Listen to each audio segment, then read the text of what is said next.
Merci beaucoup pour votre présence. Je salue mes filles qui sont dans la salle, j'ai de la chance. Voilà.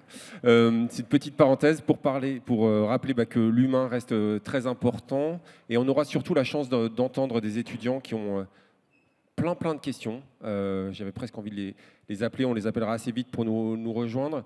On va parler de ce qui est souvent décrit comme la plus grande création de l'humanité. Une création qui fascine, qui inspire beaucoup, qui est porteuse d'énormément de promesses en biologie, en agriculture, dans le domaine même du climat, avec un rapport assez controversé.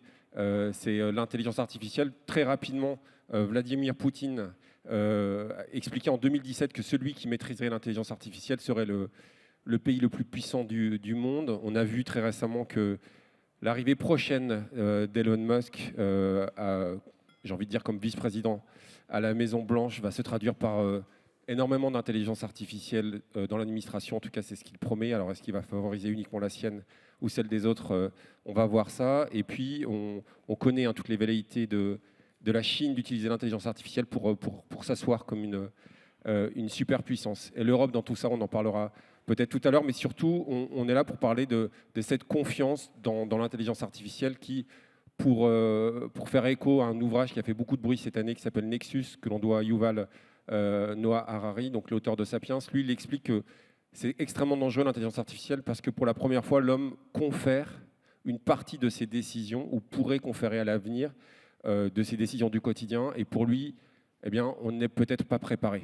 Donc, c'est un débat extrêmement passionnant. Alors, j'ai la chance d'avoir à mes côtés, je vais les présenter brièvement et surtout leur donner la parole, pour ensuite donner la parole donc, aux étudiants et à vous. N'hésitez pas, c'est un débat passionnant. Donc, Daniel Handler, vous êtes philosophe des sciences, professeur émérite à la Sorbonne, membre de l'Académie, on y est, des sciences morales et politiques, et auteur aussi de Intelligence artificielle, intelligence humaine, la double énigme chez Gallimard. C'est passionnant. On s'était rencontrés au Havre et depuis, je n'arrêtais pas de parler de vous, donc je suis très content de vous retrouver. François Candelon, vous êtes partenaire dans un fonds d'investissement 72, et puis surtout, vous avez été responsable de la recherche au BCG, où très tôt, vous êtes intéressé à la recherche en IA, et tout ce qui est scientifique en IA vous intéresse, avec toutes les implications dans l'entreprise. On va en parler. Également avec nous, Eric Salobir, donc président du comité exécutif chez Human Technology Foundation, qui mène énormément de débats, de conférences, de recherches avec beaucoup de personnalités très intéressantes. On va en parler tout à l'heure. Vous êtes également fondateur du réseau de recherche optique, très en pointe sur les nouvelles technologies, avec la possibilité de faire se rencontrer des personnalités très différentes qui parfois jouent un rôle très important. On en parlera tout à l'heure. Dans la Silicon Valley aussi. Et justement, vous êtes l'auteur de Dieu et la Silicon Valley aux éditions Bucher-Chastel, parce que vous, entre autres, vous conseillez toujours Rome, le Vatican sur les questions numériques, l'intelligence artificielle. Voilà, ma toute première question s'adresse à Daniel Handler. Daniel, tout à l'heure, lorsqu'on se rappelait le Le thème de la conférence sur la confiance et l'intelligence artificielle, vous m'avez dit, oulala, oulala, il faut surtout être méfiant. Alors pourquoi ? Oui, je pense que j'ai envie de commencer un peu à caresser le chat à rebrousse-poil, comme ça on pourra ensuite le caresser dans la bonne direction. Dostoïevski écrit quelque part les gens avancés, leur principal souci, c'est de ne pas être en retard. Et j'ai l'impression qu'il en va un petit peu de même de l'IA. Le principal souci maintenant des entreprises, c'est d'avoir de l'IA, des pays d'avoir de l'IA. Avec l'IA, on va être champion du monde, ou du moins on va savoir se défendre, etc. Je crois qu'il faut se méfier, et je crois que d'ailleurs les chefs d'entreprise se méfient, mais il continue d'y avoir cette idée que l'IA c'est le bien absolu, c'est merveilleux, et que le seul souci, n'est-ce pas, c'est enfin de prendre de l'IA. Alors déjà, il y a une autre méfiance qu'il faut mettre en place. Qu'est-ce que c'est que l'IA ? Tout le monde fait comme s'il savait ce que c'est. Moi, je me demande vraiment, si on avait demandé à Poutine, c'est quand est-ce qu'il a En 2017. En 2017. Et j'ai oublié de dire aussi dans votre présentation que vous êtes mathématicien avec double doctorat en France et aux États-Unis. Donc vous êtes très légitime pour parler de tout ça. Alors qu'est-ce que l'IA ? Alors qu'est-ce que l'IA ? Je vais pas dire ce qu'est l'IA, je veux simplement indiquer que quand on parle de l'IA, on ne sait pas forcément de quoi on parle, ni quels sont les aspects de l'IA ou les système d'intelligence artificielle qu'il faut adopter. D'ailleurs, comme pas mal de gens, je préfère parler de système artificiel intelligent, système d'intelligence artificielle, pour bien faire ressortir que l'IA, ce n'est pas comme ça, comme une poudre de perlimpinpin qui est descendue du ciel des ingénieurs et qui a investi des algorithmes qui tout à coup sont devenus intelligents, de la même manière que peut-être par une opération quelconque, l'évolution, le Saint-Esprit, l'intelligence comme ça serait descendue sur nos esprits pour nous rendre intelligents, si bien qu'on aurait au fond une intelligence artificielle, une intelligence humaine qui soit un peu la même substance. Mais il n'y a pas de substance intelligence artificielle. Il y a des systèmes qu'on dit artificiels intelligents, ils sont produits par une industrie qui est, alors là, effectivement, l'institution de l'intelligence artificielle. Et cette industrie, elle nous fournit des instruments dont il faut d'abord se méfier avant d'essayer de s'y confier. Il faut s'y méfier pour deux raisons. La première, c'est que ce sont des systèmes qui nous sont vendus par des industriels qui veulent nous vendre ça. Et ce sont, deuxième raison, des systèmes dont nous ne savons pas très bien comment ils sont fabriqués. Nous savons pas mal de choses, mais nous ne savons pas tout. Il y a des secrets de fabrication. Et donc, tant qu'on ne sait pas exactement comment ils sont fabriqués, dans quelles conditions, avec quelles précautions, il faut plutôt se méfier d'eux que de se confier à eux. Mais peut-être, j'en ai dit déjà assez. C'est super. Juste une autre petite question. Vous nous disiez aussi qu'il faut s'en méfier parce que ça fait énormément d'erreurs. C'est pas fiable. Voilà. Peut-être très concrètement là-dessus. C'est pas fiable. C'est ce qu'on appelle les hallucinations, n'est-ce pas ? C'est-à-dire que tout à coup, ces systèmes inventent, après avoir dit des choses relativement plausibles et même parfois tout à fait justes, sont aussi capables d'inventer des choses complètement inexactes. Et il y a une controverse dans le domaine de l'intelligence artificielle entre ceux qui disent que c'est juste une histoire de mise au point, une technologie très nouvelle, on ne peut pas s'attendre à ce qu'elle soit parfaite, et donc on va réussir à éliminer ces hallucinations, et si on attend encore 1 an, 2 ans, 3 ans ou 10 ans, eh bien il n'y aura plus d'hallucinations. Et il y en a d'autres qui pensent que non, les hallucinations sont en quelque sorte intrinsèques au système. C'est l'envers de la médaille. C'est ce qui rend les systèmes si extraordinairement performants est aussi ce qui les rend vulnérables à ces erreurs. Donc, il faut se méfier de ça. La dernière chose, et ensuite je me tais, il faut aussi se méfier des effets de l'intelligence artificielle sur les sociétés, sur les entreprises et sur nous-mêmes. Qu'est-ce que c'est que cette vie qu'on nous promet complètement, où l'intelligence artificielle, aussi bien notre rôle privé que notre rôle public de professionnel, est complètement dominé par l'intelligence artificielle. Est-ce que nous sommes contents de ça ? Alors nous sommes contents d'être aidés, de la même manière que nous sommes contents d'avoir des lave-linges et des lave-vaisselle et des voitures qui nous transportent d'un endroit à l'autre, mais enfin il y a aussi des inconvénients, et c'est à ces inconvénients et ces risques qu'il faut faire attention. Voilà. Oui, très bien. Merci beaucoup, Daniel. Mais tout ça avance très vite. Il y a quelques jours, il y a 5 jours, j'étais en Angleterre à une conférence qui était organisée par la Royal Society où il y avait les responsables de la recherche de DeepMind qui, il se trouve, ont eu le prix Nobel de chimie il y a quelques semaines et avec la création d'AlphaFold, hein, vous savez, cet outil qui permet la modélisation des protéines et qui promet d'avoir des effets assez dingues dans la création, il faut toujours se méfier des promesses, de nouveaux matériaux, la création de médicaments. On va voir, donc on a ces stop and go qui sont assez dingues, donc on va voir ce qui va advenir. Peut-être un petit mot, Daniel, et ensuite... Juste un petit mot très vite. Ça, exactement, ça c'est le domaine, c'est un domaine où effectivement l'intelligence artificielle, c'est tout bon pratiquement. Pourquoi ? Parce que là, l'être humain a des moyens de vérification. Je veux dire, si AlphaFold nous propose tel repliement de telle protéine, on peut voir évidemment, mais c'est la recherche scientifique en général.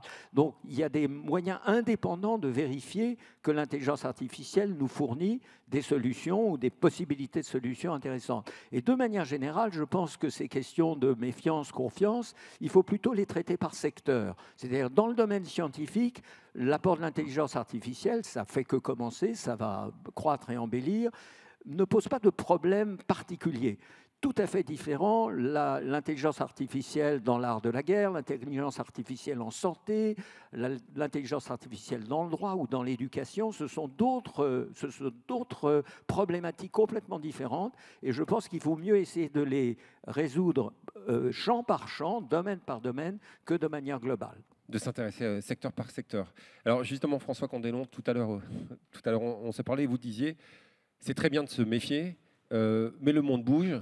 Et en même temps, les entreprises bougent. Et vous avez même une métaphore, une image allemande que vous allez nous expliquer, pour dire que malheureusement, on ne pourra pas faire la pause, cette pause qui avait été appelée de leur vœu par plusieurs chercheurs il y a à peu près 18 mois, en disant on va faire une pause de 6 mois dans la recherche. Et puis finalement, on s'est rendu compte que ce n'était pas possible. Oui, alors j'aurais voulu réagir tout d'abord au propos de Daniel sur la question de la méfiance et de l'erreur des machines.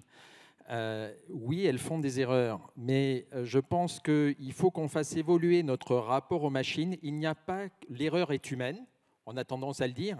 Eh bien, je pense qu'il faut accepter que l'IA fasse aussi des erreurs et qu'on soit justement en situation de revoir comment elle fait ses erreurs pour pouvoir superviser. Et c'est pour ça que ce sur quoi j'essaie de travailler dans les quelques expérimentations que j'ai pu faire, c'est sur le couple humain plus IA et comment ce couple humain plus IA va travailler ensemble dans l'entreprise.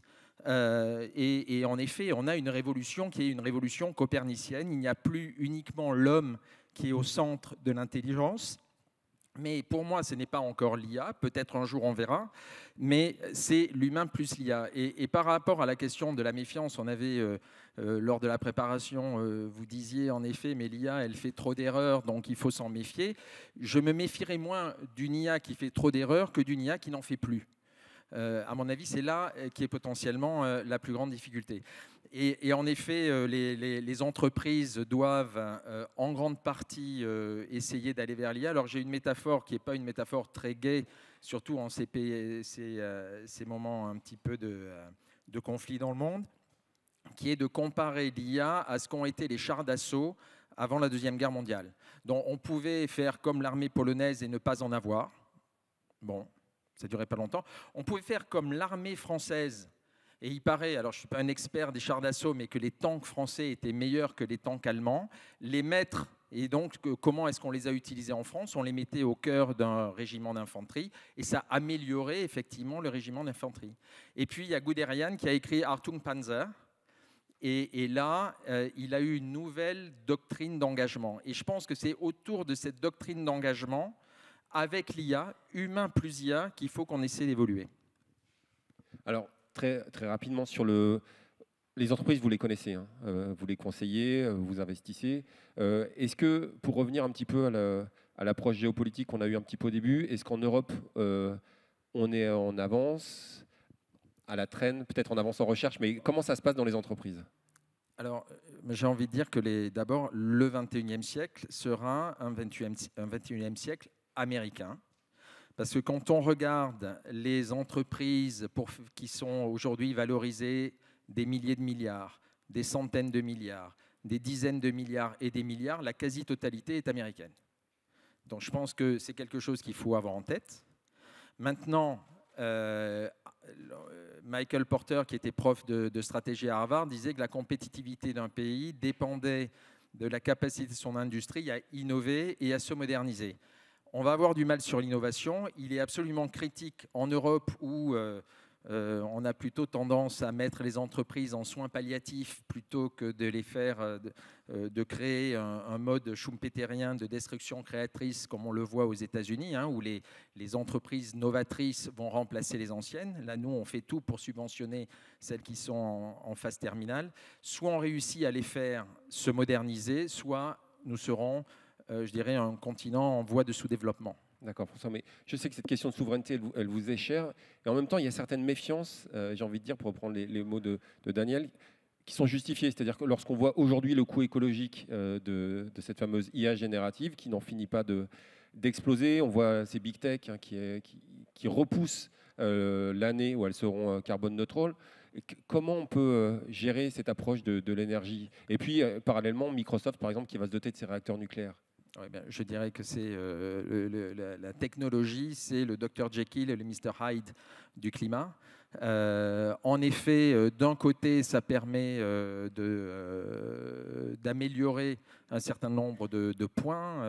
On le voit aujourd'hui avec une évolution exponentielle. L'IA permet de travailler aussi sur le photovoltaïque, permet de travailler sur l'énergie. J'avais travaillé pour l'industrie minière en utilisant l'IA à divers moments dans sa chaîne de valeur et avec divers rôles sur lesquels on pourra revenir. Et bien donc, ça a s'améliorer cette efficacité. Donc, c'est très important. De l'autre côté, ça va consommer de plus en plus. Et je pense que Daniel Handler, dans son livre, que je vous invite à lire, il est vraiment extraordinaire, travaille, je n'ai pas de commission dessus,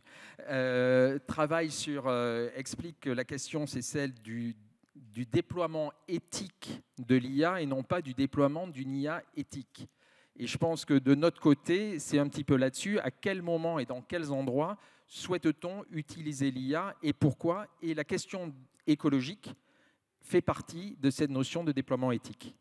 Merci beaucoup. Alors justement, l'éthique, c'est quelque chose qui vous intéresse beaucoup. Eric, je rappelle que vous êtes aussi membre du CNUM, donc le Conseil national du numérique. C'est très important en ces temps d'accélération technologique. Comment vous réagissez donc, à la crainte peut-être d'être en retard par rapport aux autres nations et puis en même temps à toutes les questions que pose l'intelligence artificielle? Je pense qu'avec l'arrivée des larges modèles et de l'IA générative, peut-être pour une fois, l'entreprise a été débordée par un fait social qui a fait irruption, pas par l'IT, c'est-à-dire pas par les services informatiques, même pas toujours par le COMEX ou par la direction, mais qui a envahi tout un peu irrigué toutes les sphères de l'entreprise ou plus généralement de pas mal d'institutions. C'était il y a 2 ans, enfin, c'était il y a à 3 ans, voilà, quelques jours près. Ça s'est déployé depuis 2 ans, ça s'est fait aussi dans les universités. On sait que quelque chose comme 75% des étudiants continuent à utiliser même quand c'est interdit. Donc voilà, on sait que c'est assez large. On sait qu'en Grande-Bretagne, par exemple, 1/3 des employés qui utilisent de l'IA payent eux-mêmes leur licence. Ça veut dire que c'est ce qu'on appelle le shadow AI, c'est-à-dire en fait... c'est complètement, ils font ça complètement en douce, de façon à gagner de la productivité, du temps, de l'efficacité, etc., qu'ensuite ils peuvent réinvestir comme ils veulent, mais indépendamment de toute stratégie d'entreprise, indépendamment de tout plan ou charte éthique, etc. Donc en fait, quelque part, c'est cette espèce de phénomène comme une vague qui vient irriguer. Alors après, moi, je ne pense pas du tout, et je suis assez d'accord avec Daniel sur le fait, et avec François sur ce que tu disais à l'instant, François, sur le fait qu'il ne faut pas forcément en mettre partout. Il y a cette espèce d'injonction, d'impératif catégorique de il faut rajouter une couche d'IA.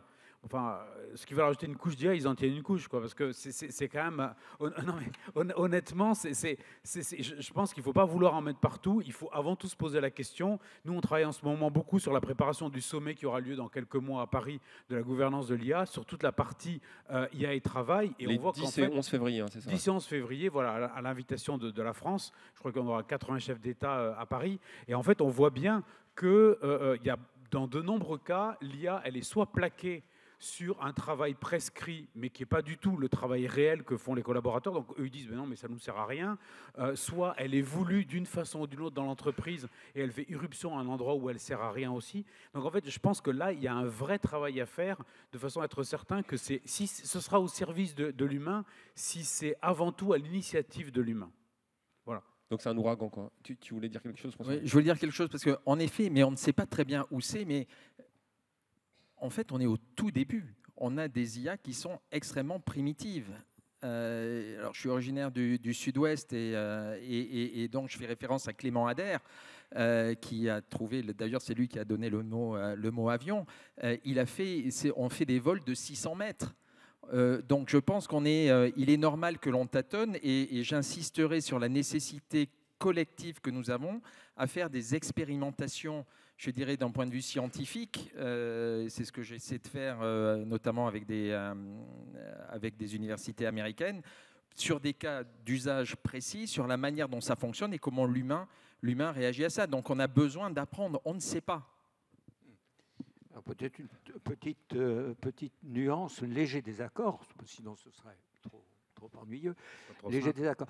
Le sentiment d'un certain nombre de chercheurs, mais je ne suis pas en position de dire qu'ils ont raison ou tort, mais je peux simplement mentionner que c'est un thème qui fait en ce moment irruption, c'est l'idée que l'IA, au contraire, a à peu près atteint une sorte de plateau, pour différentes raisons, des raisons théoriques ou des raisons économiques, et qu'en réalité, il ne faut pas forcément attendre des progrès stupéfiants de l'IA.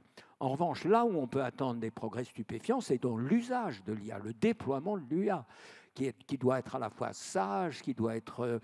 comparez ça avec l'automobile. L'automobile, quand moi j'avais votre âge, enfin les plus jeunes d'entre vous, il y avait 18 500 morts par an sur les routes de France, pour un trafic qui était à peu près au nombre de kilomètres parcourus 100 fois moindre. Aujourd'hui, on est à moins de 4000, c'est quand même 3500 de trop, mais quand même, c'est une réduction massive des accidents de la route. Et je pense que la domestication de l'intelligence artificielle, ça, c'est un domaine dans lequel il y a d'extraordinaires progrès à faire et qui vont être faits pour des raisons à la fois éthiques et économiques. Je pense qu'effectivement, il faut prendre en compte les spécificités de ce qu'on appelle l'IA, c'est-à-dire des algorithmes tels qu'ils fonctionnent actuellement, essentiellement basés sur la corrélation et pas sur la causalité. Et quand on voit, par exemple, qu'aux États-Unis, on a essayé d'utiliser des programmes d'IA pour remplacer les juges qui allaient décider quels prisonniers pouvaient être libérés de façon anticipée ou pas, en fait, sachant qu'aux États-Unis, je crois que c'est un crime sur 2 par arme à feu qui implique un homme afro-américain, l'IA, elle ne se pose pas la question de savoir quelle est la cause. Elle met ça dans un bucket et du coup, ils ne sont jamais libérés. Et en fait, je pense que dans un grand nombre de cas, on utilise l'IA pas seulement à tort en termes de taille, mais aussi parce qu'on l'utilise mal. C'est pas le bon outil. Et la question qu'on doit se poser, c'est chaque fois que j'ai un problème, quel est vraiment l'outil et est-ce que cet outil entre dans cette famille assez large d'algorithmes ou d'outils fondés sur de la donnée qu'on appelle l'intelligence artificielle. Mais dans beaucoup de cas, ce ne sera pas nécessaire. J'avais une toute petite question parce que sur le plateau, pas plateau, on en est au tout début de l'aviation ou pas. On voit certains, pas mal de voix, mais même si elles ne pensent pas toutes la même chose, dans la Silicon Valley, qui nous prédisent une fameuse intelligence artificielle générale. Donc c'est une phase encore hypothétique, à partir de laquelle en fait, la machine pourrait dépasser l'homme dans la quasi-totalité ou la totalité de ses fonctions cognitives. On peut citer Sam Altman, par exemple, d'OpenAI, de Misa Sabis aussi de DeepMind, dont on parlait tout à l'heure, qui appartient aujourd'hui à Google. Eric, vous avez la chance de connaître plusieurs acteurs. Je sais que vous ne le mettez pas trop en avant, mais par exemple, vous avez parlé, vous connaissez bien Reid Hoffman, donc, qui a co-créé LinkedIn, qui a mis au point Inflection AI, donc, qui devait être un chatbot. Enfin, un des membres de Inflection, Mustafa Suleyman, a rejoint Microsoft. Est-ce que, alors même si encore une fois tous ne pensent pas la même chose, mais est-ce que ces acteurs ont vraiment une réflexion éthique poussée ou pas ? D'abord, moi, je dirais oui au sens large, c'est-à-dire il ne faut pas imaginer que, c'est only money driven, c'est pas juste business. mais en même temps, c'est vrai qu'ils ont pour la plupart des cadres éthiques qui ne sont pas du tout les nôtres. Il y a une dimension très conséquentialiste, donc c'est maximiser le bonheur pour le plus grand nombre. Et nous, c'est vrai que si je vous dis par exemple que si on sacrifiait, je sais pas, un enfant par ville, on pourrait vivre sans accident ou sans cancer ou que sais-je, on n'accepterait pas forcément de sacrifier une personne pour le bonheur d'un plus grand nombre. Et donc, en fait, on se rend compte qu'ils ont un cadre comme ça qui est spécifique. Et puis là, on l'a vu depuis quand même quelques mois, la Silicon Valley, elle s'est quand même largement fracturée en plusieurs blocs et que ces blocs-là ne suivent pas les mêmes lignes. Et qu'en fait, certains d'entre eux sont beaucoup plus attentifs à la liberté individuelle, certains d'entre eux sont beaucoup plus attentifs à la vie privée, à l'agentivité, c'est-à-dire quelque part, comment est-ce qu'on laisse à chacun les rênes de sa propre vie, alors que d'autres ont l'impression que finalement, ils savent à peu près comment on devrait vivre et ils nous proposent un modèle de société un peu clé en main. Et là, on voit bien que ces modèles-là, ils se superposent, mais ce n'est pas les mêmes, les uns par rapport aux autres. Daniel ? Oui, je voudrais revenir à la question d'origine, qui était celle de la superintelligence, de l'intelligence générale, human level, comme on dit en anglais, etc. Donc là, je pense qu'on souffre d'une illusion absolument massive. Et tous ces grands messieurs, ils se trompent complètement.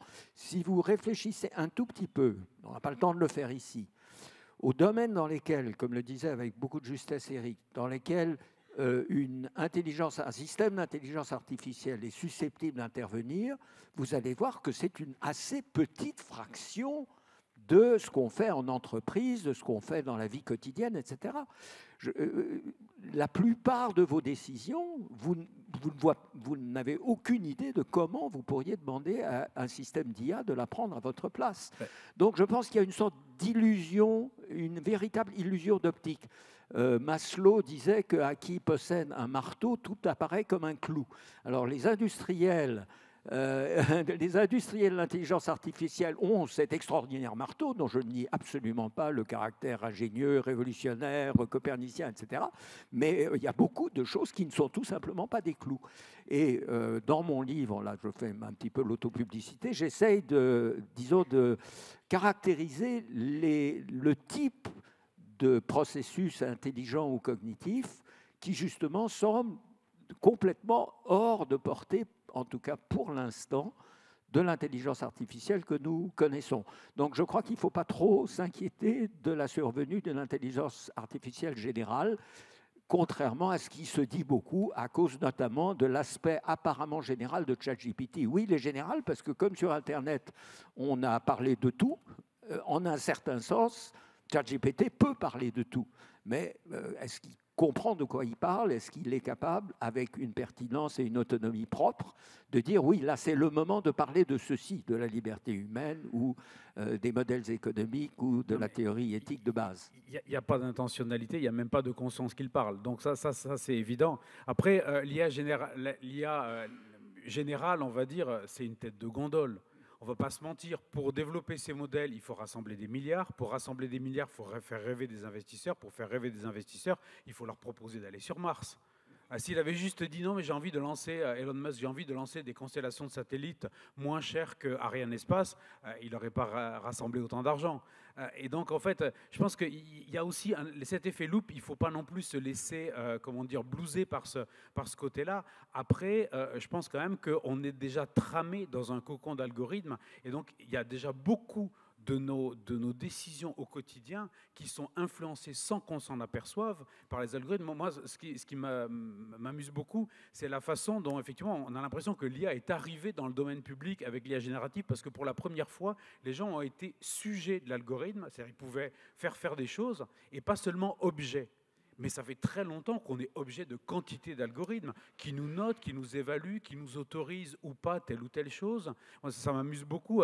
Avec une de mes collègues, elle était assise dans son canapé avec son mari qui, lui, dirige une grande entreprise. Et elle est mère de 5 enfants. Et en fait, il cherchait des billets de train Et en fait, sur la même application, qui est une application d'une société nationale, hein, donc publique, et ben en fait, ils n'avaient pas du tout les mêmes billets, ils n'avaient pas les mêmes offres. Tout simplement parce qu'elle, c'est une mère de famille qui va chercher des billets pas chers. Lui, il voyage pour le boulot, il s'en fiche, ce qu'il veut, c'est d'avoir le train à l'heure qu'il lui faut, et quel que soit le prix. Et en fait, on se rend compte que ça, c'est valable pour à peu près tout, et on est déjà tramé dans un cocon. Simplement, on ne se rend pas compte à quel point nos décisions sont déjà influencées par de l'IA.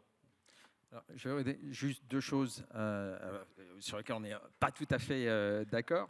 La première, c'est moi je resterai prudent quand même par rapport au fait que l'IA générale n'arrive pas. Il y a des travaux qui sont menés aujourd'hui avec, par exemple, sur les travaux d'Alexandre Grothendieck, sur les topos, peu importe, qui essaient de simplement, alors je ne suis pas un grand mathématicien, hein, mais qui essaient de mathématiser, je dirais, les opérations que l'on fait dans notre cerveau pour esquisser, pour extrapoler. Donc, faisons attention. On disait il n'y a pas si longtemps que l'intelligence était de résoudre des problèmes. On voit qu'aujourd'hui, comme vous le dites très bien, ça n'est pas résoudre des problèmes, c'est comprendre des situations.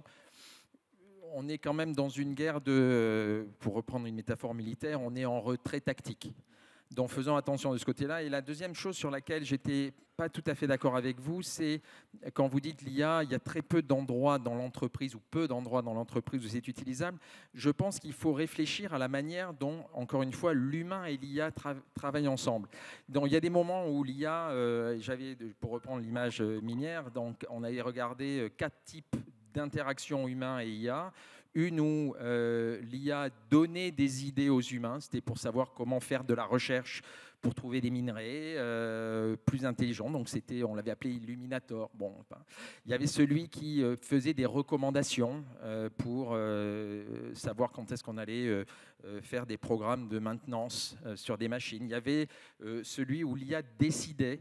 Là, c'était par exemple pour choisir justement le dispatch des machines pour aller forer. Et puis, il y avait une IA où c'était totalement automatisé. Il y a une mine en Australie, la mine de Pilbara, où il n'y a pas d'humain, quoi. Il y en a quelques-uns qui supervisent à distance. Ils sont à quelques milliers de kilomètres, qui supervisent la mine, qui est totalement automatisée, où l'IA décide qu'est-ce qu'elle envoie en fonction des prix des minerais sur les marchés. Eric, tu voulais dire un truc?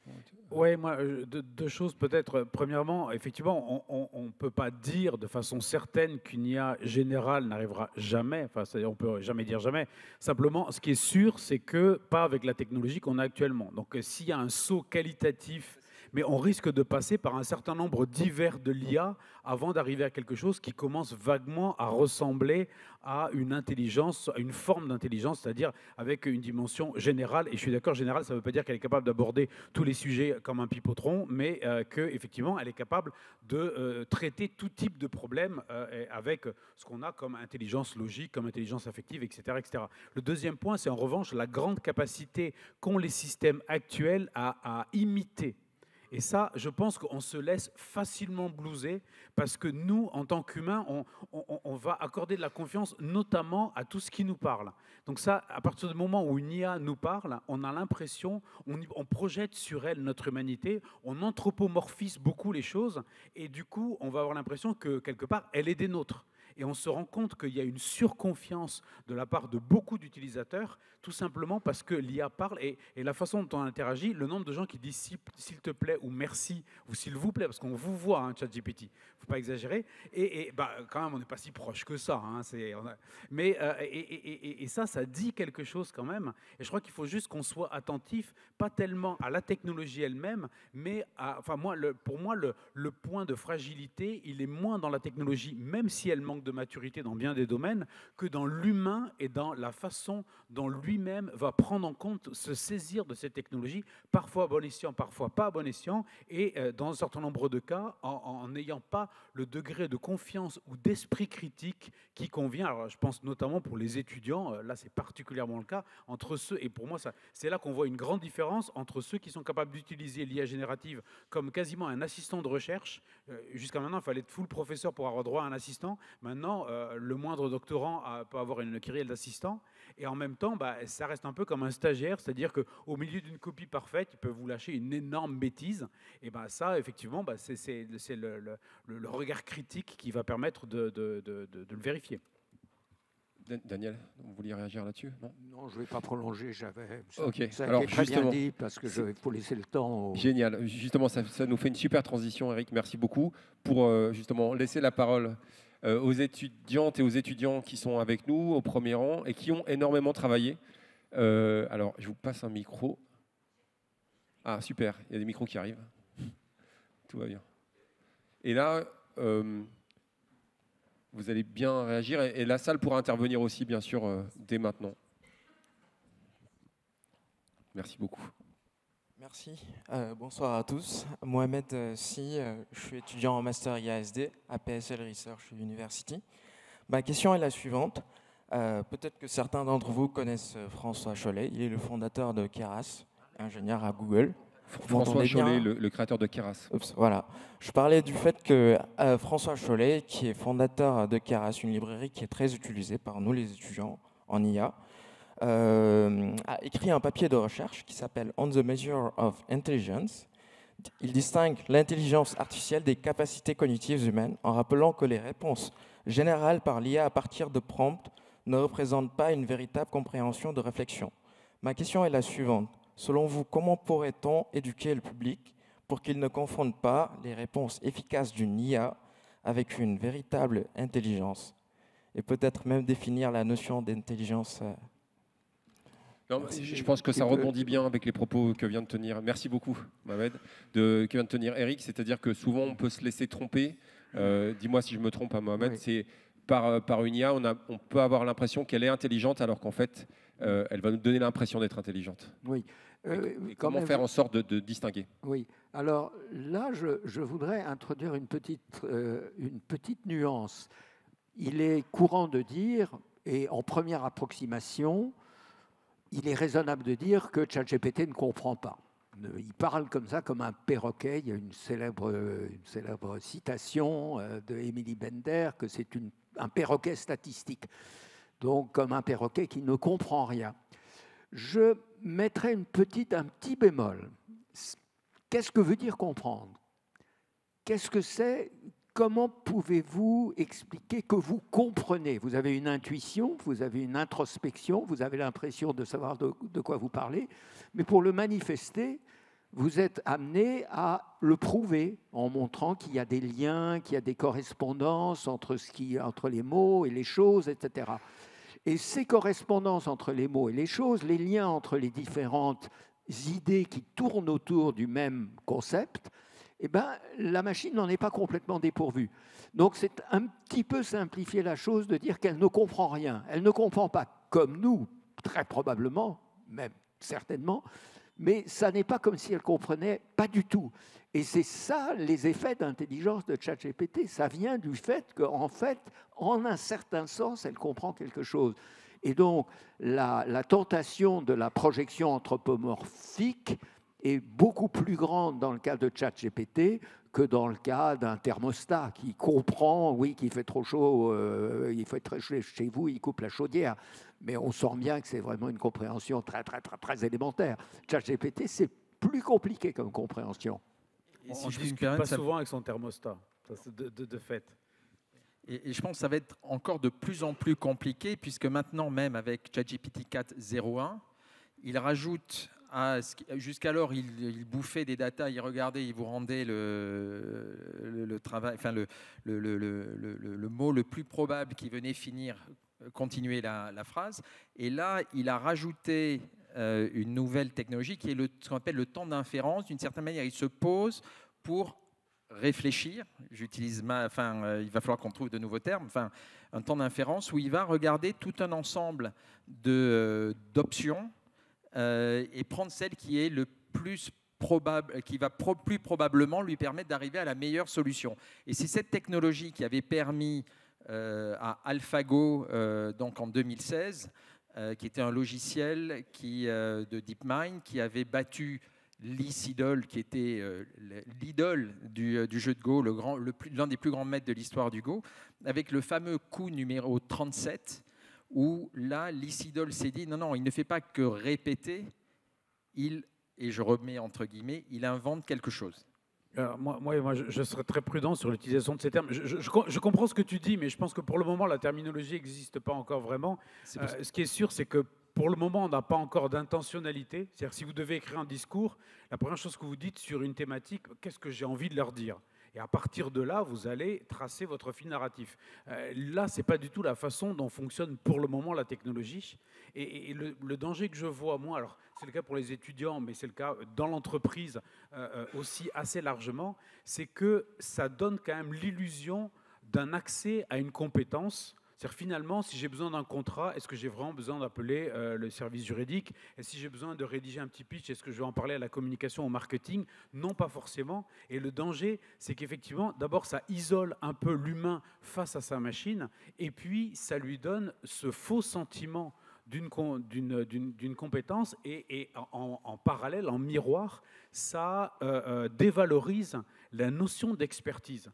La notion d'expertise qui est quand même normalement dans un corps social, hein, que ce soit un corps universitaire, que ce soit un corps d'entreprise, est une notion importante. Les aînés vont apprendre à des plus jeunes petit à petit ce qu'eux-mêmes ont découvert. Et là, on a l'impression qu'en fait, on peut disrupter un peu, on peut bypasser tout ça. Ça, je pense que c'est assez dangereux.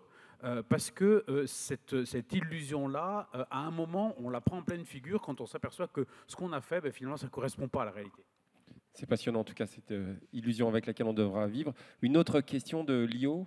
Vous pouvez vous lever si vous voulez. Voilà.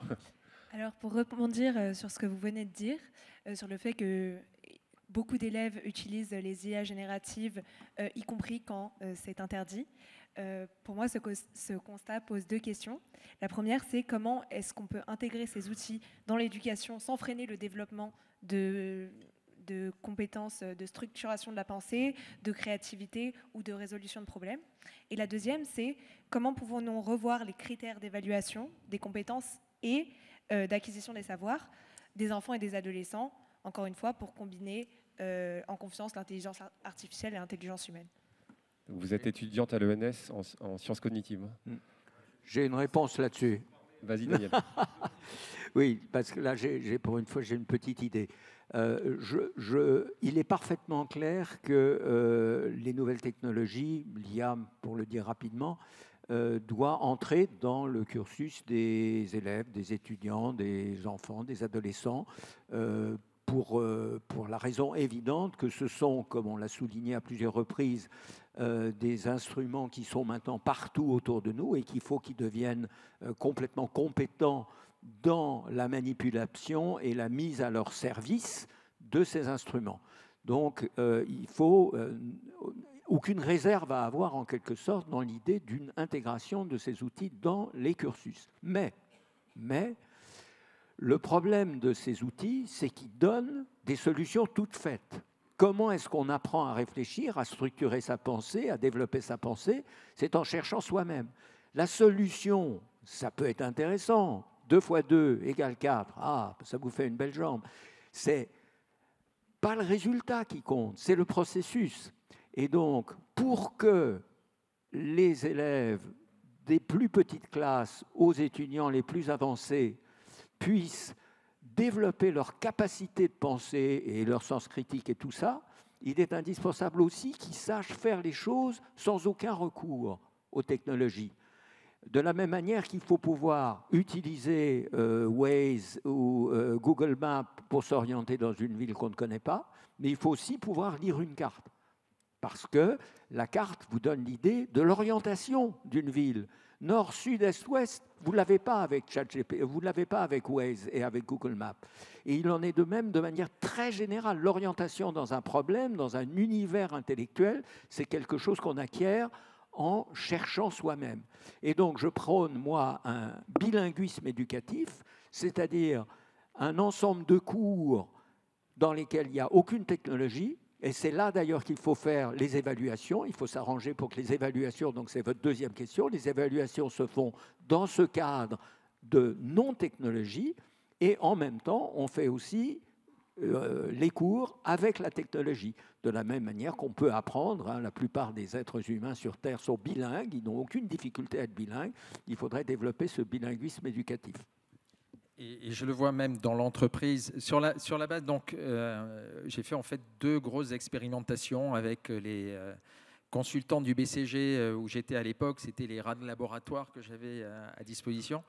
Et la première, pour parler de ce bilinguisme, sur la base de ces expérimentations, on a identifié qu'il y avait en effet des tâches où les consultants étaient face aux clients et ne seraient pas aidés, et d'autres où ils pourraient utiliser l'IA générative. Et donc, le processus de recrutement retrouve ces éléments pour les mettre en situation de bilinguisme. Maintenant, là où il peut y avoir une question, c'est il va falloir qu'on choisisse aussi quelles sont les tâches où on a besoin de ce bilinguisme.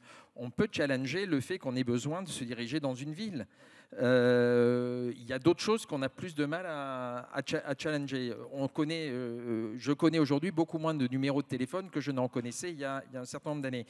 Je voulais juste réagir à ce que tu disais, Eric, sur l'opportunité d'accès à des compétences et le fait que c'était dangereux pour la société. Il va falloir qu'on regarde ça, c'est aussi une opportunité. L'une des autres expérimentations que l'on a faites, c'est de faire de la data science à des consultants qui n'avaient aucune formation pour voir comment ils réussissaient à performer par rapport à des data scientists qu'ils utilisaient.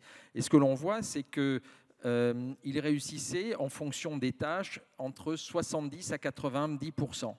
Et ce qui est quand même pas mal. Et donc, en moyenne, et certains performaient aussi bien que les data scientists. Et je pense que l'image que j'ai trouvée, c'est celle d'un exosquelette. C'est-à-dire qu'ils ne savaient pas la data science le faire. Avec l'IA générative, ils réussissaient à performer de manière assez forte, mais quand vous leur enleviez, ils n'avaient rien appris. Donc la question de la supervision dans l'organisation de l'équipe et du travail était absolument critique. Maintenant, c'est pour ça que c'est bien l'humain et l'IA qu'il faut regarder comme système. Mais justement, on a fait des expérimentations similaires et on s'est aperçu quand même que le problème, c'est qu'effectivement, l'utilisation de l'IA, notamment générative, sera plus utile pour ceux qui ont le niveau le plus faible. Parce que, on va dire, ça augmente la courbe d'apprentissage et quelque part, ça masque assez facilement l'ignorance. Le problème, c'est qu'effectivement, moi, je suis assez inquiet quand on n'est pas capable de se repérer dans une ville, parce que ça dit quelque chose aussi de notre spatialisation, ça dit quelque chose de notre rapport au monde, et la question, c'est pas juste de savoir comment on va le plus vite ou le mieux à tel ou tel endroit, c'est beaucoup plus large que ça, et je pense que c'est exactement la même chose au niveau intellectuel, la capacité de se situer dans un problème, ça, si les gens ne l'ont pas, le danger, c'est que le solutionnisme technologique qui consiste à dire, vous avez un problème, oh, ben moi j'ai une technologie qui va servir de solution. Et ça, nous, on se bat contre ça parce que ça nous paraît être une fragmentation du réel où chaque fois qu'il y a un petit problème, on apporte une petite solution. Et ce n'est pas comme ça qu'on bâtit une stratégie, encore moins une société. Mais ça risque d'arriver aussi au niveau de l'humain. C'est-à-dire, à un moment, je dirais, les travers de la machine risquent de contaminer l'humain. Et j'en discutais avec une professeure de Normal Sup, mais qui me dit, c'était il y a 2 jours, et qui me disait, parfois j'ai un peu l'impression que certains de mes étudiants, ils commencent à réfléchir comme la machine.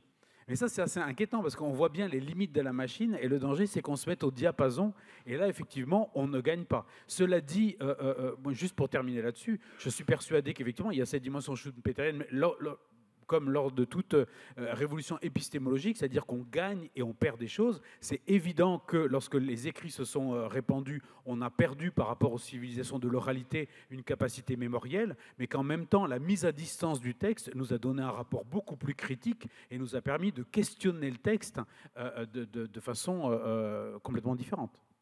Merci. Juste, si je peux, allez-y. Très rapidement, mais ouais. J'ai hâte d'écouter les autres questions. Pour aller un peu dans le sens de François, introduire un peu la question du doute. Nous ne savons pas, en fait, très bien quelles sont les nouvelles formes que vont prendre cette coopération, cette intelligence augmentée, ces rapports entre la machine et l'humain. Nous ne savons pas. Nous devons reconnaître que nous avons des choses à explorer. Nous allons voir dans les dizaines d'années qui viennent, de quelle manière les choses vont se transformer. Ça ne veut pas dire qu'il faut regarder passivement.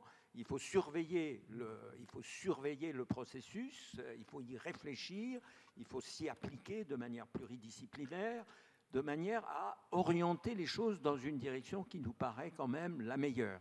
Donc c'est quelque chose, mais c'est très intéressant. Enfin, c'est une très belle époque où on va voir comment les choses se passent. Le pire n'est pas sûr, le meilleur non plus, et donc notre vigilance est vraiment là tout à fait requise. Merci beaucoup. On va tout de suite laisser une autre question. Alors, donc moi, j'ai une question générale pour vous trois, qui fait une bonne transition avec ce que vous venez de dire. Sur quel point faut-il travailler à l'heure actuelle pour tendre à unir l'intelligence humaine et l'intelligence artificielle ? Oui. Ah, pardon. Sur quel point faut-il travailler à l'heure actuelle pour unir intelligence humaine et intelligence artificielle ? Et peut-être dites un tout petit mot sur vous, ce que vous étudiez, etc. Moi, j'étudie l'histoire et la géographie ici à la Sorbonne. Merci beaucoup. Et donc, la question, c'est comment réunir, c'est ça, ou quelles étapes il reste pour réunir l'intelligence humaine et l'intelligence artificielle ? Oui. Je pense que François, mes collègues ont des choses à dire, bien entendu, mais il me semble que François a un peu répondu en disant qu'il s'agit vraiment de réfléchir à des formations nouvelles, des combinaisons nouvelles d'intelligence artificielle et d'intelligence humaine. Bon, c'est assez banal à dire, mais là, je reviens à ce que j'avais dit au tout début. Ça n'est pas deux choses, en quelque sorte, ce n'est pas deux ingrédients de même nature qui vont se mélanger comme les œufs et la farine. Enfin, ce n'est pas de cet ordre-là. Ce sont des mécanismes, c'est plutôt des articulations entre un outil très spécial, qui est celui de l'intelligence artificielle, ou plutôt ceux de l'intelligence artificielle.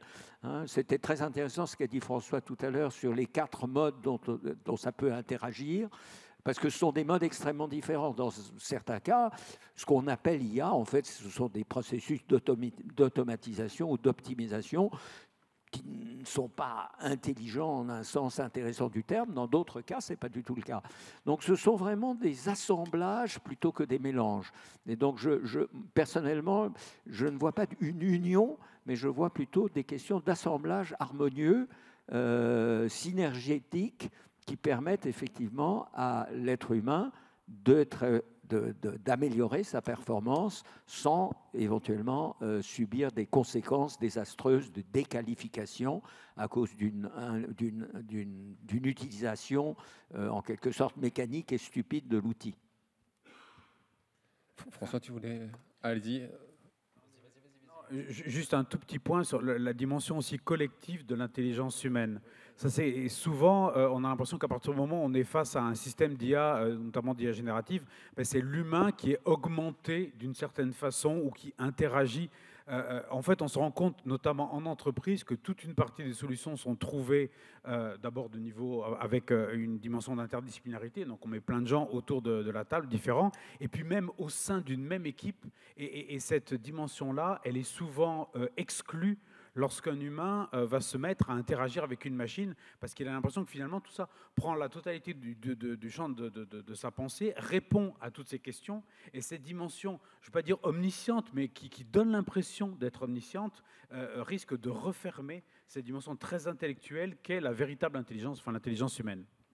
Je voudrais juste ajouter un point, c'est je suis vraiment très déçu par l'absence totale de débat autour de ces sujets. C'est-à-dire qu'il y a une asymétrie totale entre un petit nombre de personnes qui, entre guillemets, savent, y réfléchissent, etc. Et de l'autre côté, c'est Yuval Harari qui le disait lors de sa dernière conférence là-dessus, qui n'était pas top entre nous. Mais ça, je trouvais, en tout cas, ça, je trouvais que c'était bien. Et beaucoup de monde qui, en revanche, vont subir. Sam Altman disait non mais c'est bon, faites-nous confiance et puis vous aurez le revenu universel. Donc je pense que c'est le moment effectivement de débattre collectivement sur qu'est-ce qu'on veut en faire, qu'est-ce que ça veut dire en type de société, sur quoi est-ce qu'on s'appuie, avec quoi est-on d'accord, et c'est comme ça. Et les réponses peuvent différer par région du monde. Je pense qu'il y a un aspect culturel qui est très important, mais il faut faire preuve vraiment d'esprit critique sur ces questions-ci. François, tu penses qu'on devrait en parler plus, les politiques devraient s'en emparer, tout le monde écoutez, devrait il y avait en 2017, en 2022, ça n'a pas fait partie du débat. Et même aux États-Unis, je crois que le mot IA a été utilisé une fois lors du débat entre Kamala Harris et Donald Trump. Je dirais, et ça peut paraître paradoxal, mais que le pays dans lequel il y a le plus de débats sur ces questions-ci, c'est en Chine. Et pourquoi ? Parce que de l'expérience que j'ai eue en vivant là-bas, c'est qu'avoir manqué une révolution industrielle a été critique, et donc ils ne veulent absolument pas que ça se reproduise. Merci beaucoup. Une autre question des étudiants. Bonjour à tous, Salma Berat, étudiante à l'École normale supérieure à Paris-Saclay. Alors ma question s'adresse à vous, Éric Salobir. Dans votre livre « Dieu et la Silicon Valley », vous citez les mots du pape François lorsque vous écrivez « L'intelligence artificielle, la robotique et les autres innovations technologiques doivent être employées afin de contribuer au service de l'humanité. Selon vous, à quoi ressemblerait une boussole éthique, entre guillemets, efficace qui permettrait de guider l'innovation technologique, telle que l'IA, afin qu'elle soit au service de l'humanité et du bien commun ?» Vous avez 4 heures. Avec ChatGPT. Oui, c'est ça, avec ChatGPT. Et j'ai 1 minute, on est d'accord. Non, moi, c'est une question assez clé. Ce que je dirais, c'est que cette boussole-là, elle serait déjà multifactorielle. C'est-à-dire que je pense que, moi je vois en tant qu'éthicien, en faisant de l'éthique pratique, l'éthique c'est moins finalement au quotidien une science du bien et du mal qu'une capacité à résoudre des conflits de devoirs entre, je sais pas, la transparence que l'on doit aux utilisateurs et en même temps la sécurité que l'on doit à ces mêmes utilisateurs, entre les employés qui vont utiliser un système et puis les clients qui sont les utilisateurs finaux, par exemple.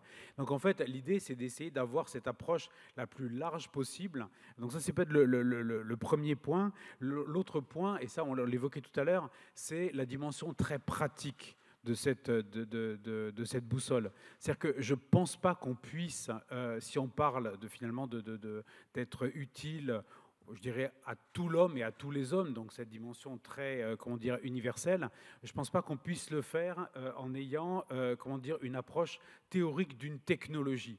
Si je vous parle de reconnaissance faciale, par exemple, ça peut être utilisé pour déverrouiller son smartphone, c'est de l'authentification. Ça peut être utilisé pour repérer un individu fiché S dans la foule, c'est de l'identification. Vous voyez bien que ça ne pose pas du tout les mêmes registres de questions. Et donc la question, c'est justement de voir comment est-ce qu'on se positionne au bon endroit, c'est-à-dire là où une technologie rejoint un public à travers un outil ou un objet. Et je pense que c'est là que c'est comme ça qu'il faut qu'on travaille. Sinon, le danger, c'est d'avoir un peu comme une boussole qui nous indiquerait des valeurs, mais sans la carte qui nous permet de nous diriger. Daniel ? Oui, j'ajouterais une petite complexité. Effectivement, il y a dans ce genre de discussion, il y a la question d'être au service de l'humanité pour le plus grand bien de l'humanité. Mais c'est une notion contradictoire. Il n'y a pas de plus grand bien de l'humanité. Il est clair que l'humanité est le siège de conflits d'intérêts, de conflits de valeurs, de conflits de priorités. On peut tel segment de la population ou telle culture va considérer qu'il est bon de développer une technologie dans un certain cadre, quitte à sacrifier certains intérêts ou certaines valeurs ou à courir certains risques. Mais ça ne peut pas faire l'objet, très rarement, d'un consensus. Ça n'existe pas. Donc en réalité, ces questions éthiques, ces questions de bonne application, de bon usage, de bon développement des technologies, ça ne va pas se faire à partir, en quelque sorte, avec l'humanité qui est là et qui demande que ce soit pour son bien et pas pour le bien des affreux capitalistes. Et d'un autre côté, la technologie qui va se développer conformément à ces valeurs. Ça va être une interaction entre les valeurs et les conflits et les luttes au sein de l'humanité, des différents secteurs d'opinion, etc., et la technologie elle-même, qui va en partie contribuer à façonner ces échanges et ces conflits. Donc il y a une dialectique assez compliquée. Et vraiment, je pense que cette image de pour le grand bien de l'humanité, ça c'est une image qui induit en erreur. Non, mais alors d'abord, jusqu'à preuve du contraire, les capitalistes font partie de l'humanité, mais tout juste peut-être, mais enfin quand même. Mais justement, c'est là, et je pense que ça c'est dans la perspective du sommet de la gouvernance de l'IA, je pense que tout le monde, notamment ceux qui travaillent sur le stream gouvernance, ont bien conscience qu'on ne va pas arriver à une normalisation internationale qui satisfasse tous les prérequis de toutes les cultures, ça c'est évident. En revanche, au moins ce sur quoi on peut s'accorder, c'est la liste des questions qu'il faut se poser et auxquelles les différents pays, que ce soit certains pays d'Asie, certains pays du Moyen-Orient, l'Europe, les États-Unis, vont apporter des réponses différentes. Et c'est évident que les curseurs ne seront pas placés au même endroit. En revanche, je pense que l'arrivée d'une délégation américaine, probablement en ordre un peu plus dispersé que la dimension très monolithique qu'on avait jusqu'à présent d'une Silicon Valley qui arrivait avec un modèle, enfin qui faisait système en fait, hein, qui se refermait un peu sur lui-même. Et puis par ailleurs, effectivement, la Chine qui avait le sien, qui était aussi relativement, comment dire, hermétique, bah, ça crée un peu un conflit de blocs. Là où maintenant on commence à avoir des éléments où peut-être on va pouvoir commencer à articuler des choses. Alors je suis entièrement d'accord avec toi, on ne va pas arriver à trouver le modèle de gouvernance internationale. En revanche, peut-être qu'on va pouvoir quand même petit à petit progresser vers quelque chose qui soit un peu plus cohérent. Alors, ok. Maintenant, en termes de blocs, je trouve que l'Europe avance en bloc, mais s'il y a une régulation qui est absolument inapplicable et inopérante, c'est bien l'AI Act. Donc, 892 pages. Alors, ils ont fait un executive summary qui n'ont fait que 258. Donc, c'est pour les gens pressés. Hein. Oui, ça c'est pour les gens vraiment pressés. Et donc, moi je vous invite à regarder en revanche ce qui est en train de se faire au Royaume-Uni. Il y a Lord Chris Holmes qui défend une proposition de loi à l'heure actuelle à la Chambre haute et qui devrait passer, et qui est de 9 clauses. Et elle est beaucoup plus opérante et beaucoup plus utile parce que elle ne rend pas compte de qu'est-ce que c'est qu'aujourd'hui exactement. Elle n'essaie pas de ranker, de classer tous les cas d'usage, ceux que l'on connaît, ceux que l'on ne connaît pas, dans quelle mesure ils sont critiques ou pas. Et elle prend l'humain, l'individu dans ses 3 dimensions de citoyen, de consommateur et aussi de salarié en mettant l'innovation en place et en regardant de manière extrêmement pragmatique la manière de réglementer. Donc, je nous inciterai, alors je sais pour l'AI Act, il y a de bonnes intentions, mais comme on le sait, l'enfer en est pavé. Oui, alors moi je trouve qu'effectivement, il faut prendre ces différents aspects. J'ajouterais aussi l'aspect de l'investisseur, notamment dans les pays où il y a des fonds de pension et où n'importe quel salarié est aussi d'une certaine façon un investisseur. Je pense qu'effectivement, c'est l'une des difficultés intrinsèques à l'approche de l'Union européenne, c'est qu'elle est très centrée sur le citoyen comme un consommateur. C'est la protection du consommateur qui est clé.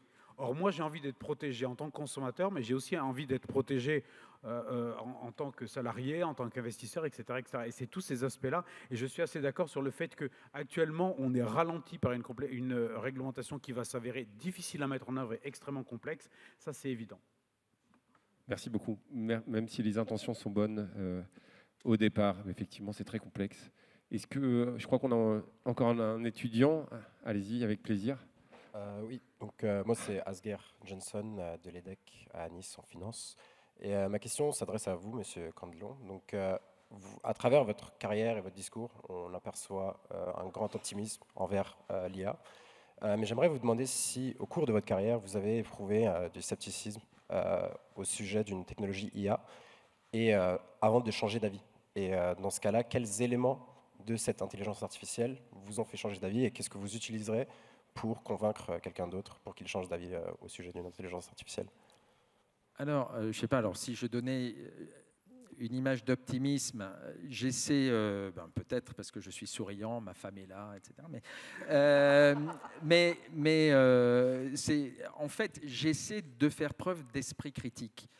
Je pense que les technologies, elles sont là. Alors, comme je vous le disais tout à l'heure, soit on les réfute, on met la tête dans le sable, etc. Et non. Donc, ce que j'essaie de faire, modestement, c'est de regarder comment ça se passe effectivement. Et typiquement, il y a un mythe qui est autour de l'IA, qui est que les entreprises vont faire des profits grâce à l'IA au détriment de leurs employés.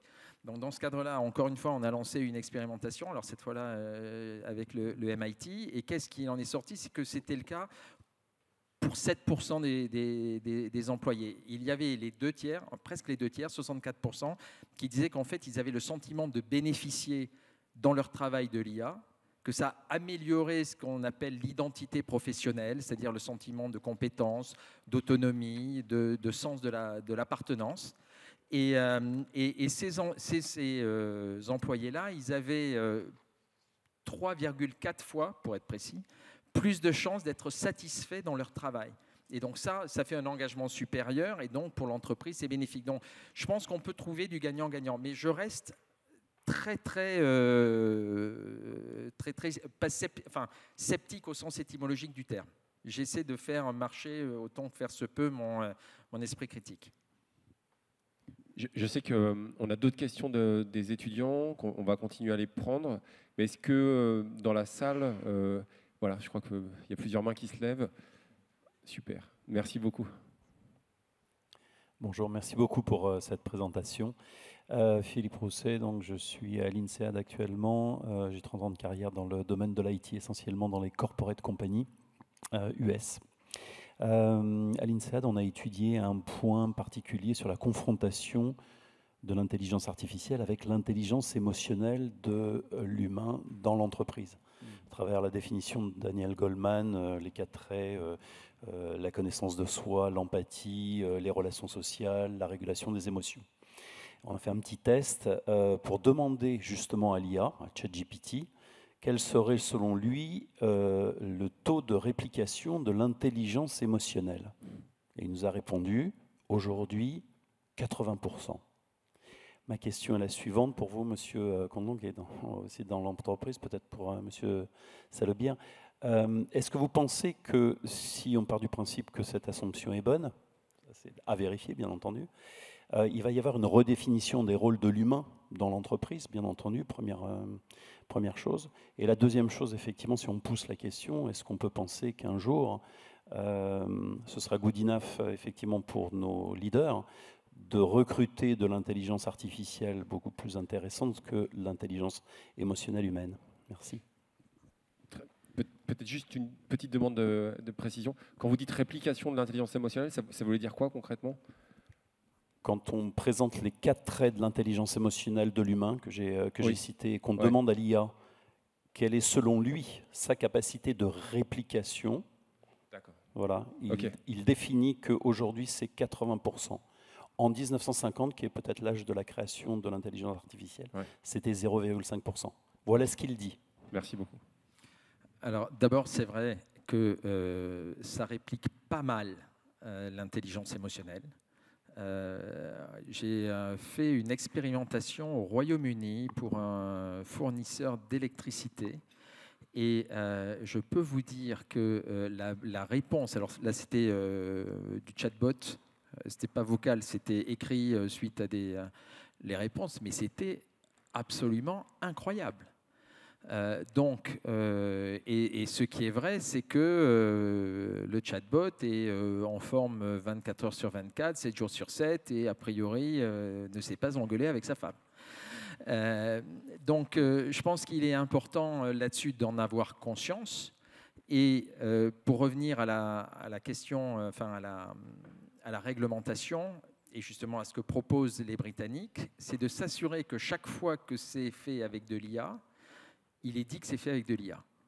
Donc, je pense qu'il y a cette notion de nous mettre face... Parce que la capacité d'anthropomorphisation, le test de Turing, mais il le passe à fond. Donc, la question de la transparence et le fait qu'on reconnaît, c'est ce que l'on a sur les produits. Quand on va acheter, quels sont les ingrédients, il faudrait qu'il y ait marqué que les ingrédients, il y avait de l'IA dans les ingrédients. Moi si je peux me permettre juste un point, c'est Ce qui m'inquiète toujours un petit peu, c'est justement mimic the empathy. C'est comment ça ressemble effectivement terriblement, parce qu'effectivement, la machine est tout à fait capable d'analyser, de lire les émotions humaines et d'apporter la réponse qui correspond, et donc à un moment de donner le sentiment d'une empathie ou l'impression d'une empathie.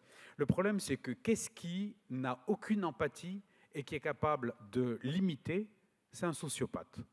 En fait, typiquement, c'est ça. Le sociopathe, c'est celui qui n'a aucune empathie, ce qui va pouvoir parfois lui faire des choses atroces parce que la souffrance de l'autre ne le touche pas. Et en même temps, dans la vie, quand je sais pas, il y a un tueur en série, on dit « Oh, mais c'était un voisin tellement charmant. Ah, mais il disait toujours bonjour. » Et le danger, c'est qu'effectivement, cette machine, avec une forme de froideur, il n'y a pas d'intentionnalité négative, etc. Et je reste, on va dire, très positif vis-à-vis de l'intelligence artificielle, mais c'est qu'effectivement, elle puisse faire des choses ou emmener à un moment, et on l'a vu avec les chatbots, on l'a vu, et de plus en plus d'étudiants à Stanford, par exemple, il y a une prof qui me disait, mais moi, quand ils s'ennuient, mes étudiants, ils discutent avec des chatbots. On voit avec les deathbots, par exemple, vous savez, c'est ces chatbots qui récupèrent toutes les données d'une personne qui est décédée et qui va vous permettre de continuer à discuter avec mamie alors qu'elle est morte depuis 6 mois.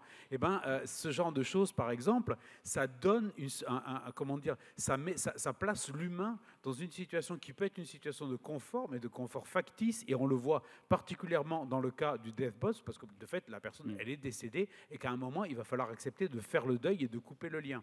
Donc ça je pense qu'il y a une attention particulière au-delà de la réglementation et de dire « je suis une machine », parce que ça, ChatGPT le dit toujours, et on lui dit quand même « bonjour monsieur », eh ben, il y a quand même une attention à avoir et une formation à avoir des utilisateurs. Daniel Andler. Je voudrais juste, pour complexifier un peu les choses, d'abord, je ne crois pas du tout à l'intelligence émotionnelle. C'est-à-dire, je ne pense pas qu'il y ait un module, en quelque sorte, une capacité particulière qui soit l'intelligence émotionnelle. Je pense que l'intelligence humaine a des dimensions ou des facettes, mais qui sont étroitement intriquées.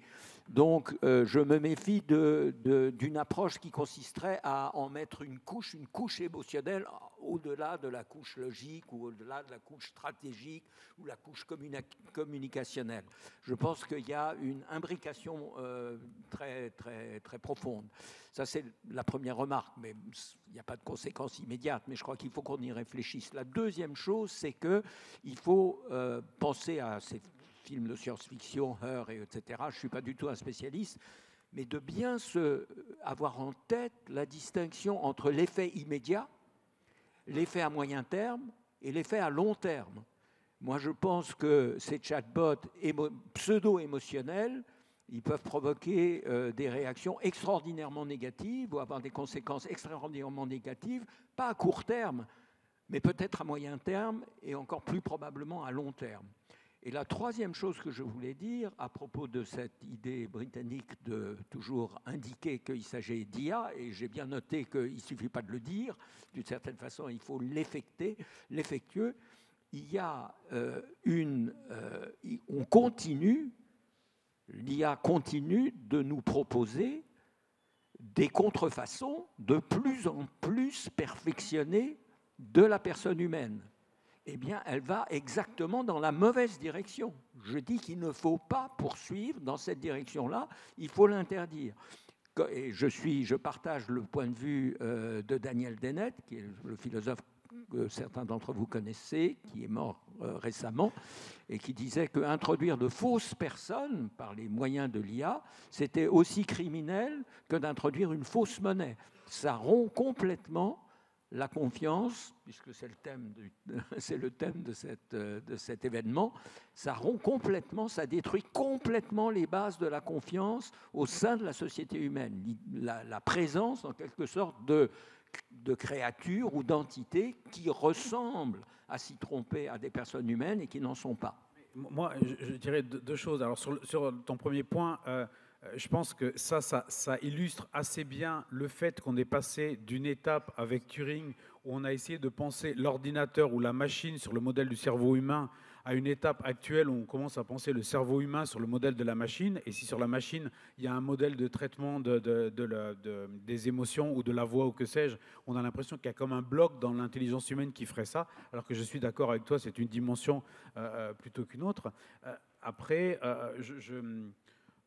J'ai oublié le point que je voulais vous expliquer. Ça, c'est l'intelligence humaine, ou c'est la stupidité humaine. Hein. Ça prouve que la machine, elle n'aurait pas fait ça. Non, mais c'est très bien d'être humain. Tu veux dire, on va prendre une autre question, comme ça, ça va enrichir le débat, c'est très bien. Déjà, je voulais vous remercier pour votre intervention, qui est vraiment très très intéressante, et merci à Monsieur Grelier pour la médiation. D'accord. Je vais revenir sur un point que vous avez pu évoquer à plusieurs reprises déjà, notamment sur les cas d'utilisation, parce que notamment vous avez parlé du fait qu'il ne faudrait pas qu'il y ait une utilisation d'intelligence artificielle omniprésente. Et du coup, je voulais vous poser la question, est-ce que vous avez réfléchi à une matrice de critères pour l'utilisation d'intelligence artificielle? Est-ce que vous avez réfléchi à une hiérarchisation de ces critères? Quels critères faudrait-il mettre en avant par rapport à d'autres? Et du coup, ça va induire une certaine moralité. Et cette moralité-là, est-ce qu'elle peut reprendre des théories philosophiques humaines, par exemple kantiennes ou même behavioristes, ou est-ce que vous allez plutôt mettre une nouvelle moralité en place? C'est peut-être un peu compliqué, désolé. Super question. Alors, moi, juste pour rebondir sur, parce que l'idée m'est revenue grâce à vous, merci beaucoup, mais... Non, mais effectivement, d'abord, moi je pense que la grosse difficulté, c'est qu'on voit bien, et c'est ce qu'on disait sur la dimension culturelle, c'est que d'un continent à l'autre, on n'a pas les mêmes soubassements philosophiques et on n'a pas la même façon de faire de l'éthique.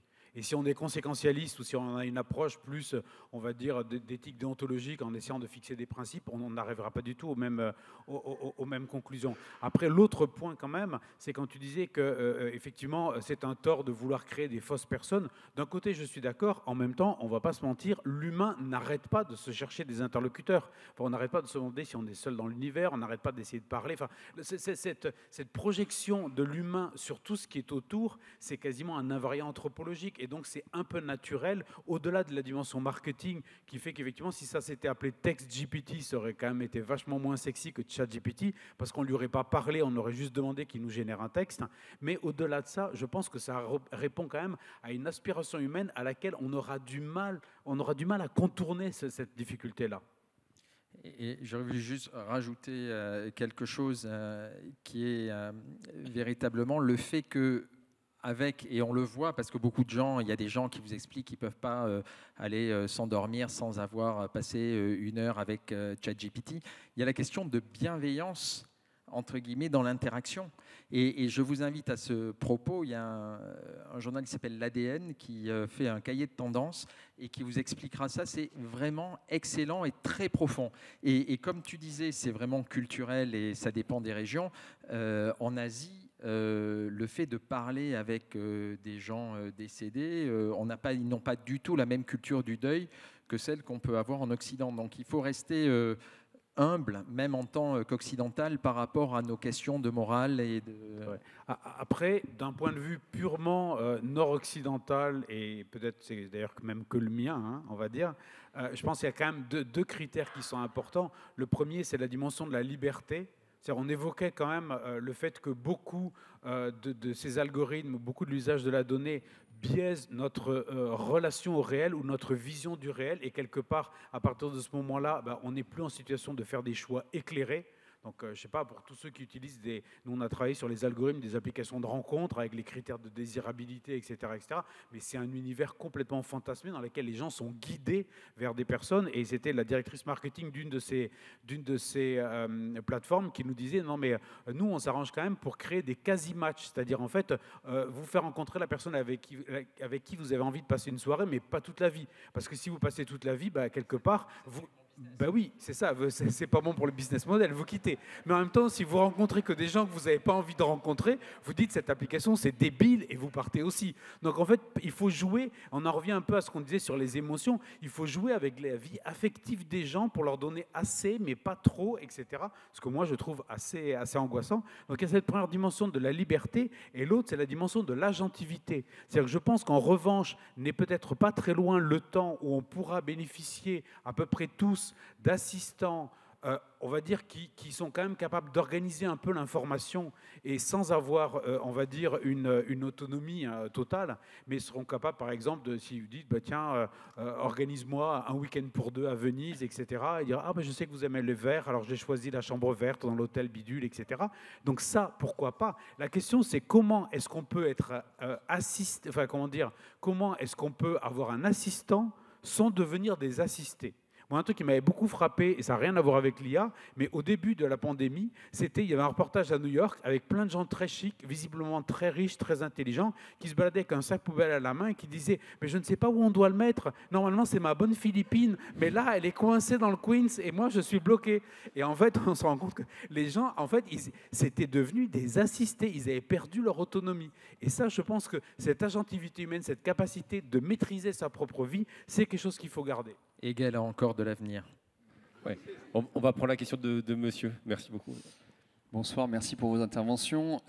Jean-Philippe Couturier, Kei-Fu Lee expliquait il y a quelques jours que les Chinois à qui les Américains ont réduit la capacité à accéder au GPU ont sorti un modèle équivalent à ce que sera certainement le GPT-5, c'est-à-dire avec 1 milliard globalement pour entraîner, le même modèle pour 3 millions. Ce qui veut dire qu'on est en train de faire un saut quantique et que les limites énergétiques, probablement, si elles ne disparaissent pas, diminuent profondément et montrent un avenir à ces intelligences artificielles.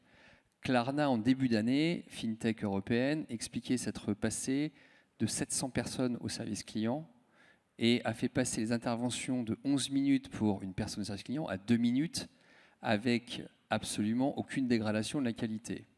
Nicolas Dessaigne, il y a quelques jours, expliquait que, selon lui, vu les technologies aujourd'hui vocales, d'ici 2 ans, tous les centres de service client que l'on trouve en Inde, en Europe, en Afrique, etc., auront disparu sur le support niveau 1.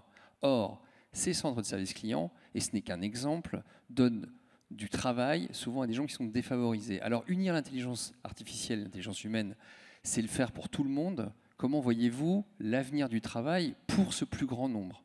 Merci. Excellente question.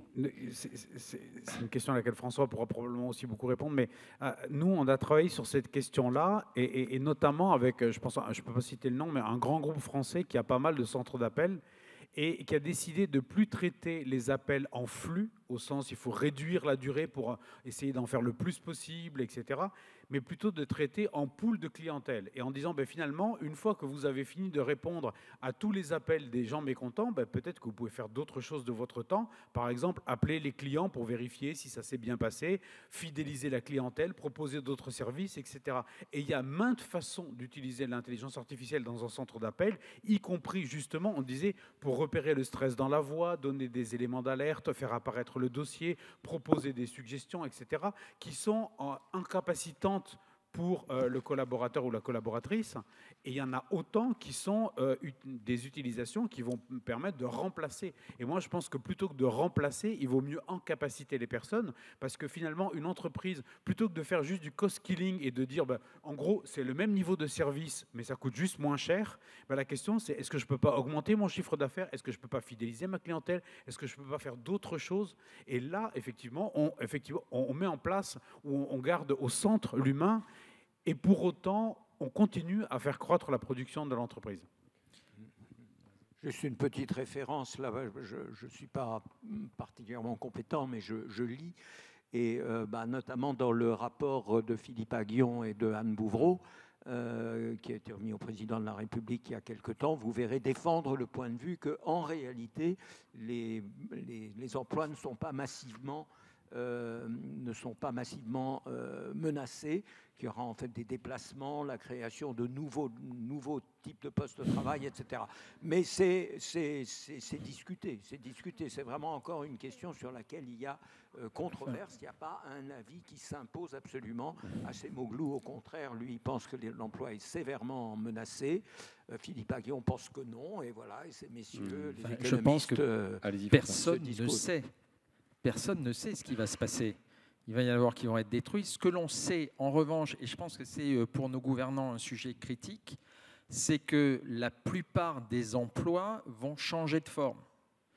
Et donc, et à une vitesse accélérée. Or, aujourd'hui, l'un des désavantages que l'on a en France, c'est qu'on protège les fiches de poste plus qu'on ne protège les individus.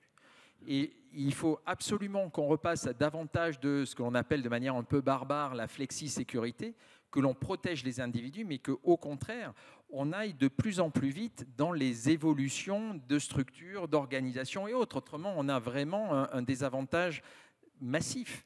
Et ça, c'est ce changement. Et c'est pour ça que je trouve que le débat, l'absence de débat et de mise en œuvre et d'explication et d'explicitation de ce qui va se passer, c'est quand même un tsunami qui arrive. Parce que là, avec ChatGPT, on a vu une petite vaguelette. Il va y avoir alors est-ce que c'est l'année prochaine, dans 5 ans, dans 10 ans, ce qu'on appelle les agents autonomes, c'est-à-dire que non seulement ils vont pouvoir interagir avec vous, mais ils pourront prendre vos billets d'avion. Donc c'est quelque chose qui va redéfinir totalement le mode de fonctionnement. Et si aujourd'hui le mot SaaS veut dire Software as a Service, c'est-à-dire que vous pouvez l'utiliser quand vous en avez besoin, SaaS, probablement demain, devra plutôt dire Service as a Software, c'est-à-dire que vous utiliserez un software pour récupérer un service.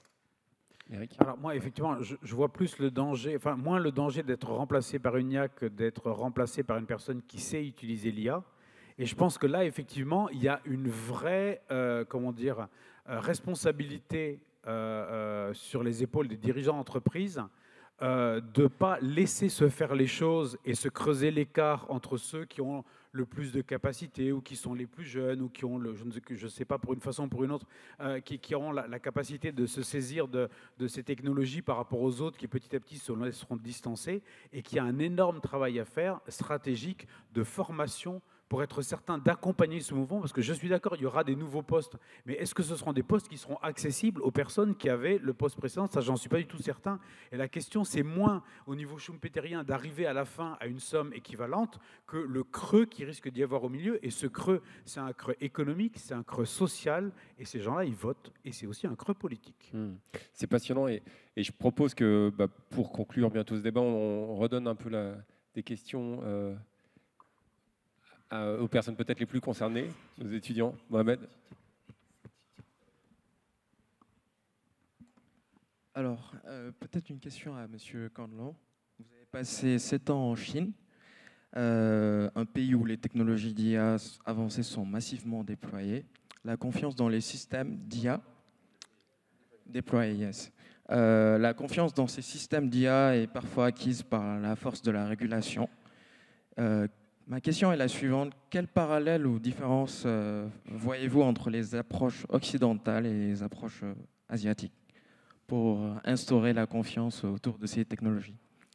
Alors, je ne sais pas si c'est pour instaurer la confiance, mais en tout cas pour déployer aux États-Unis, c'est vraiment le système de destruction créatrice schumpeterien. Les entreprises qui ne se modernisent pas sont remplacées par des entreprises qui se modernisent.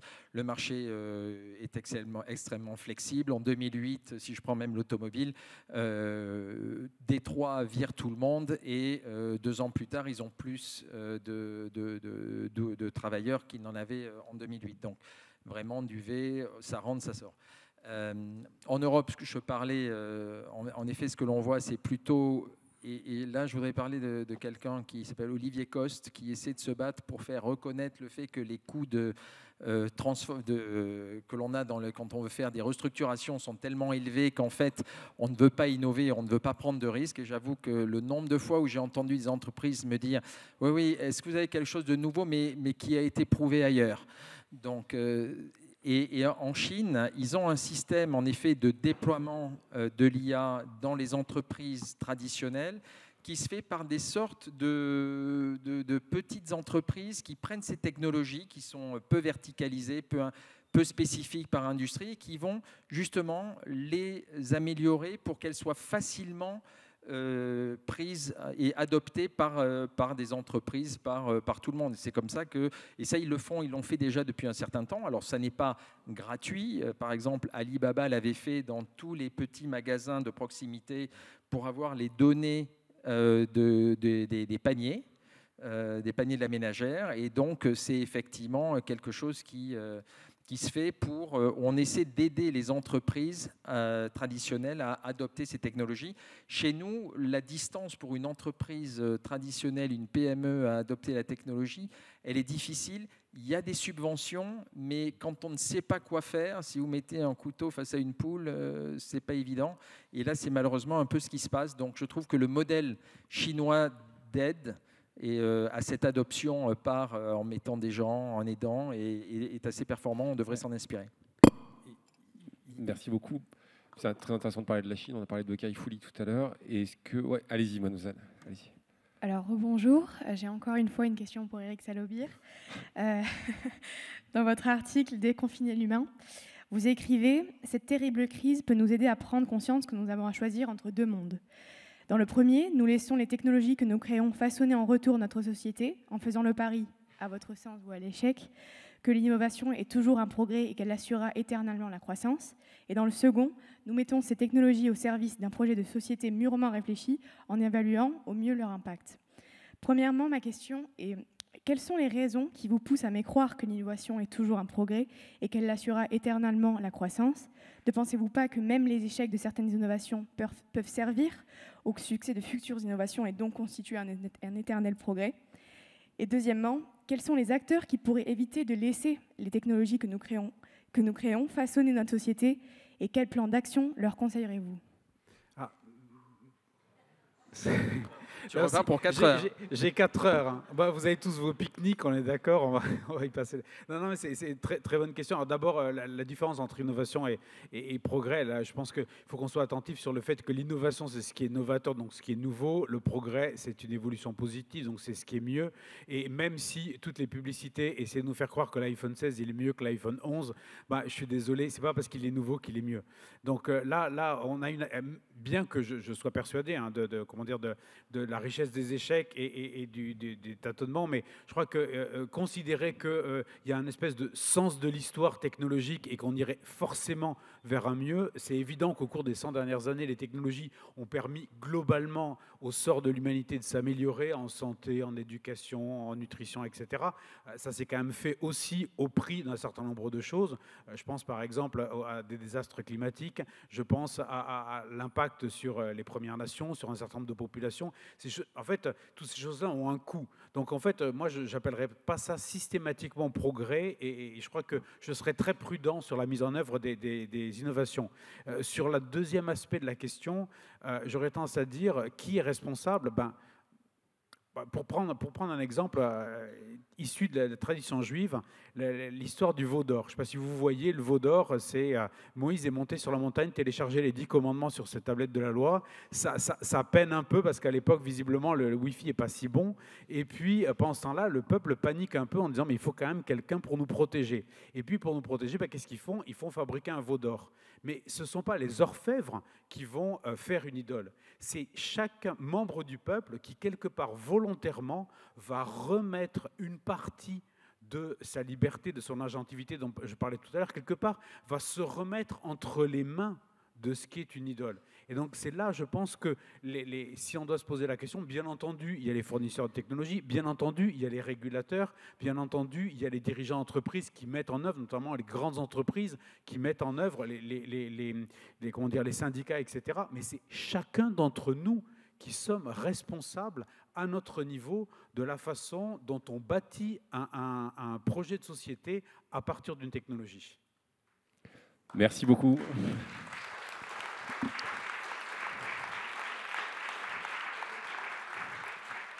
À la condition expresse que l'homme reste bien sûr le maître et comprenne toujours cette technologie. Je rappelle, je vous remercie énormément tous les trois, je remercie énormément tous les étudiants. Je rappelle qu'on peut vous lire Dieu à la Silicon Valley, Eric Salobir, Intelligence artificielle, intelligence humaine, la double énigme, Daniel Handler. François, on peut continuer à parler avec vous, c'est passionnant, votre approche mondiale, et merci beaucoup.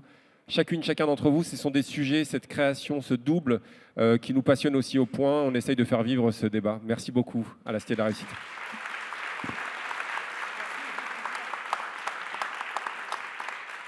Merci aux étudiants pour la préparation.